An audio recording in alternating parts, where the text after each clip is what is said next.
Hemos oído en los últimos 3, 4 años un término nuevo en materia de tecnología de la información.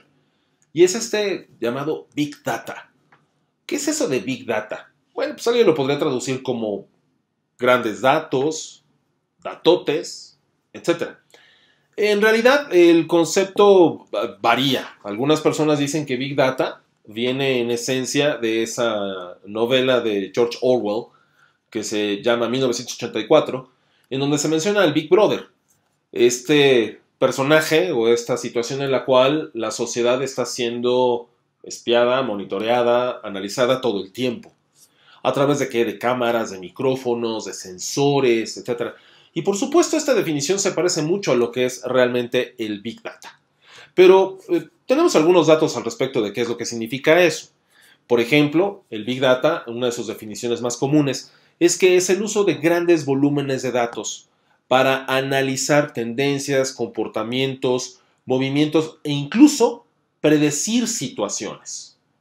¿Qué quiere decir todo esto? Bueno, entre más datos se recopilen, por ejemplo, más acervos de información se tengan, así como capacidades de cómputo más robustas para procesar toda esa cantidad de información, ya no estamos hablando solo de computadoras personales o portátiles, sino estamos hablando de supercomputadoras o equipos de muy alto rendimiento, es como se pueden hacer estos analíticos, estas proyecciones a futuro, que aunque no sean 100% precisas, sí se acercan mucho ya a la realidad.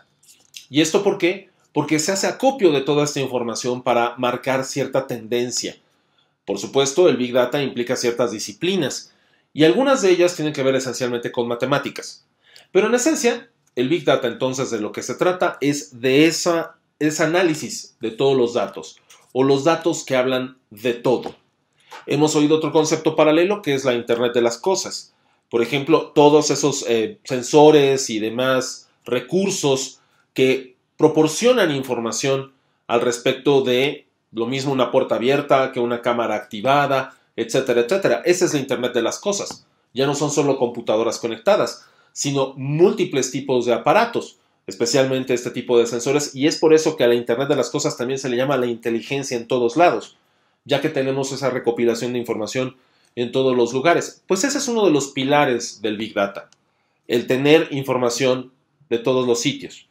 Si tú estás utilizando, por ejemplo, un programa de navegación, en este caso en la calle, pues, o sea, para llegar a algún lugar de mapas, de guías para el tráfico, como son Waze, Google Maps, entre otros, todo eso está siendo analizado por técnicas de Big Data.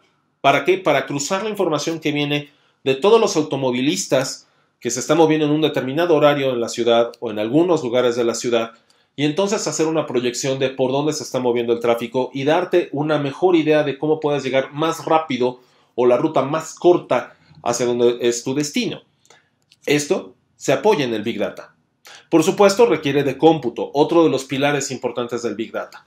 Cómputo de alto rendimiento, una gran capacidad de procesamiento, como lo decimos, para altos volúmenes de datos. Ya no estamos hablando tan solo de unos cuantos kilobytes de información. Son kilobytes los que proporciona tu teléfono para decir dónde estás parado.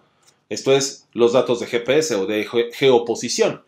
Pero si le sumamos todos los datos que vienen de todos los demás usuarios de la misma aplicación en el mismo momento, pues ya estamos hablando de gigas o tal vez hasta terabytes de información que deben de ser cruzados, mezclados a partir de ciertos algoritmos y fundamentalmente almacenados. El almacenamiento es otro de los pilares importantes del Big Data. Debes de tener la capacidad en algún lugar de guardar toda esa información, todas esas pequeñas piezas de información de cada uno de estos sensores, de cada uno de estos aparatos, de las cuentas de cada uno de estos usuarios para marcar alguna tendencia. Por supuesto, debe de haber conectividad, un pilar más del Big Data. El Big Data no funciona si no se están recopilando los datos en tiempo real de muchos de estos sitios. Y, claro, como lo mencionábamos, otros dos pilares importantes. Software, sistemas que incluyen algoritmos y que definen cómo se procesan esos datos. Y algo fantástico, matemáticas, porque requieres de algoritmos, procesos, estadística, ecuaciones diferenciales, analíticos, programación avanzada, etcétera, etcétera, para poder llegar a las conclusiones que te permite el Big Data.